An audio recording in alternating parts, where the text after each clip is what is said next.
Well, good Sunday afternoon, everybody. Gorgeous day, 78 degrees, sun shining, big orange ball in the sky. What is that? I haven't seen it. It seems like forever.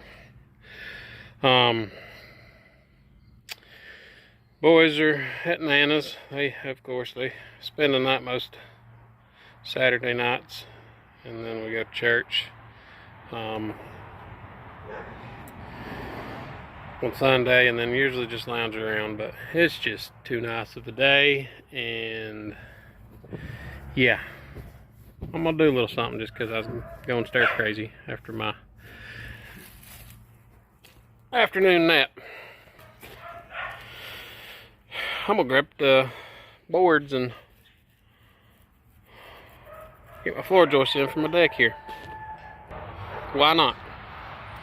I need to get the roof over so it'll stop splashing water up on my nice new wall that I built. Now going on almost 2 years ago with that one.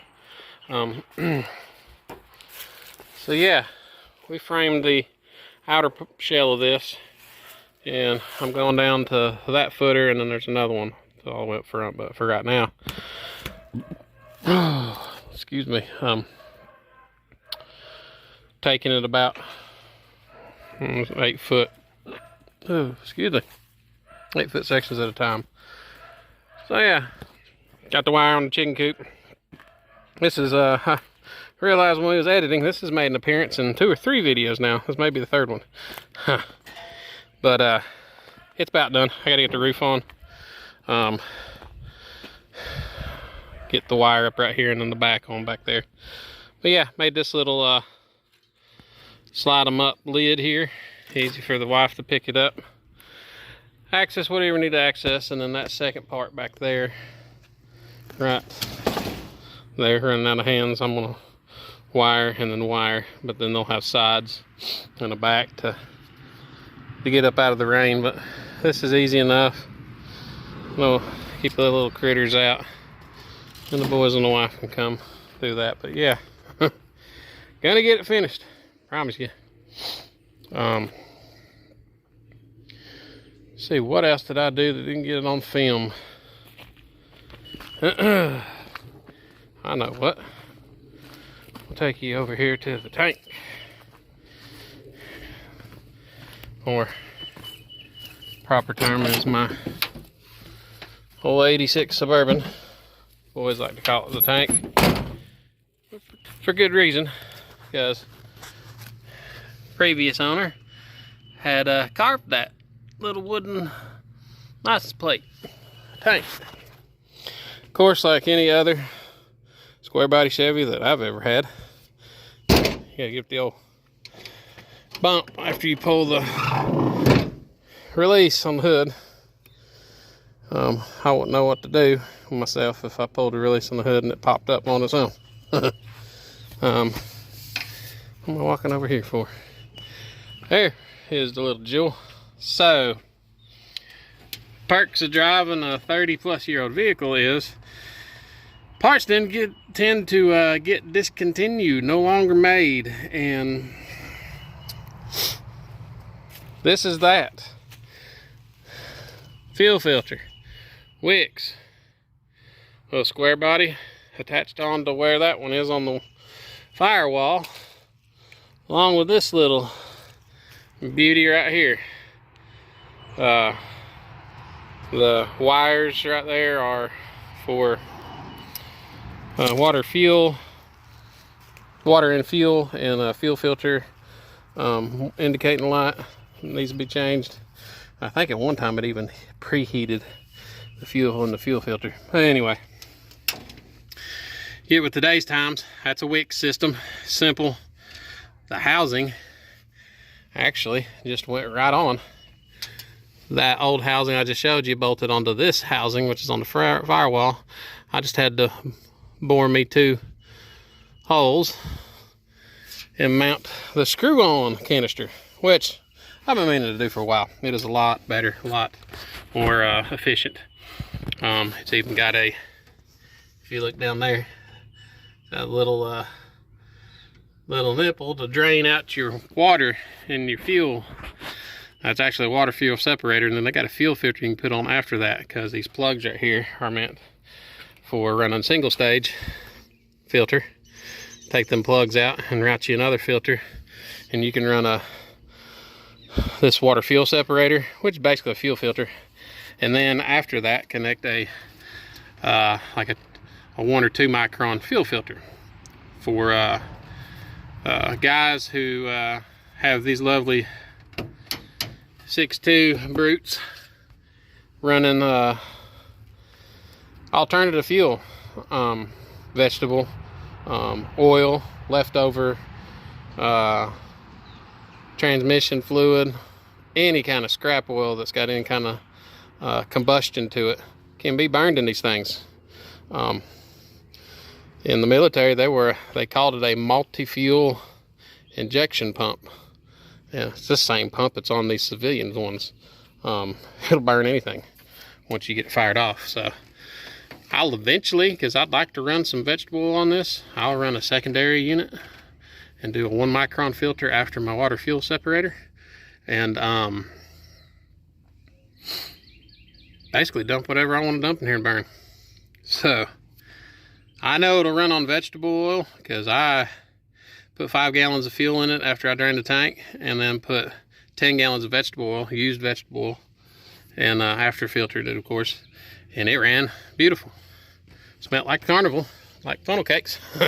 But it did clog up my fuel filter, something fierce, even pre-filtering it. So another reason why you got to run dual stage and run that 1 or 2 micron. Anyway, that's what it did right there. And subsequently, that, along with the new glow plugs, Wyman, however you want to say it, glow plugs, she starts like a dandy. So, well, just for giggles, because it's Sunday afternoon and we're not doing much. Drove her to church. We're back driving it every day, or whenever we go to town, which is seldom.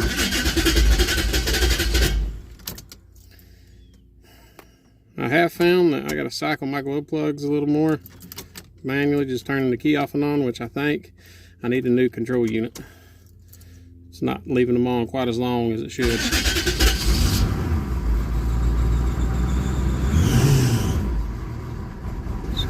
Squeaky alternator belt.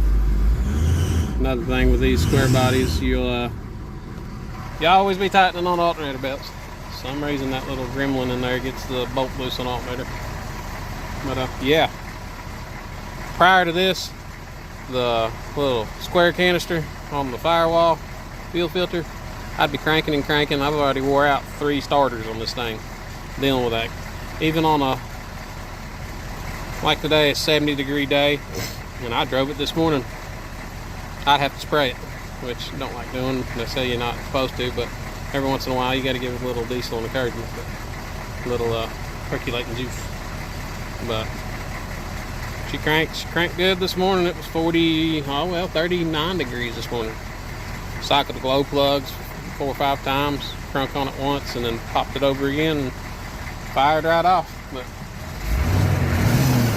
she smokes a lot less, and it's actually got a little more hitch in her giddy up.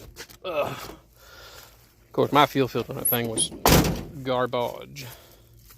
So anyway, we go up here to the goat barn. Sun, it's bright. Not used to it. But anyway, grab these 2x6s and 2x8s. I fresh off the sawmill, been sitting up here curing, and we'll scab them into the deck there. Get something accomplished. As Justin Rhodes would say, 1% day. As long as you get something done. See y'all in a minute.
little time-lapse video, and then got to cutting and measuring and forgot to put it back on another time-lapse. But anyway, here's the finished product.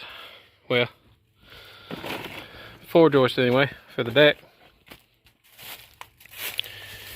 Looks pretty good. Nice and level, squared up.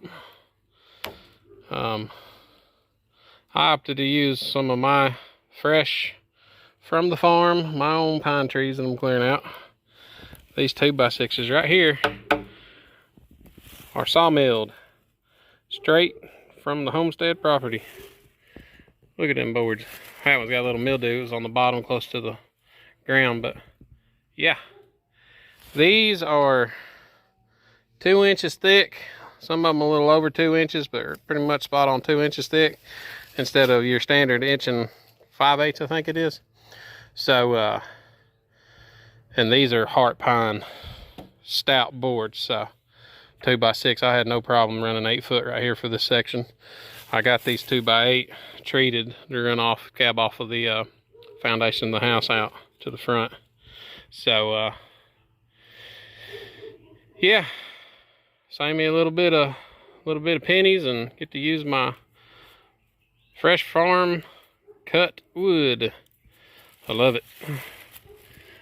All we got next to do now is go get some 5/4 decking board and start decking it out, and then run the post like those right there supporting that roof.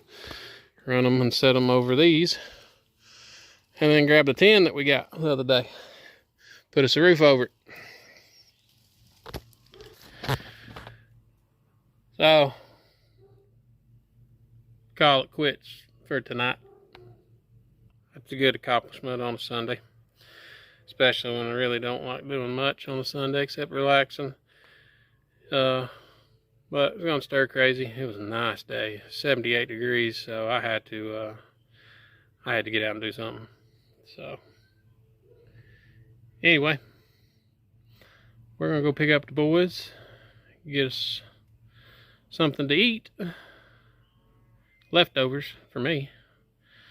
Chicken pasta Alfredo. And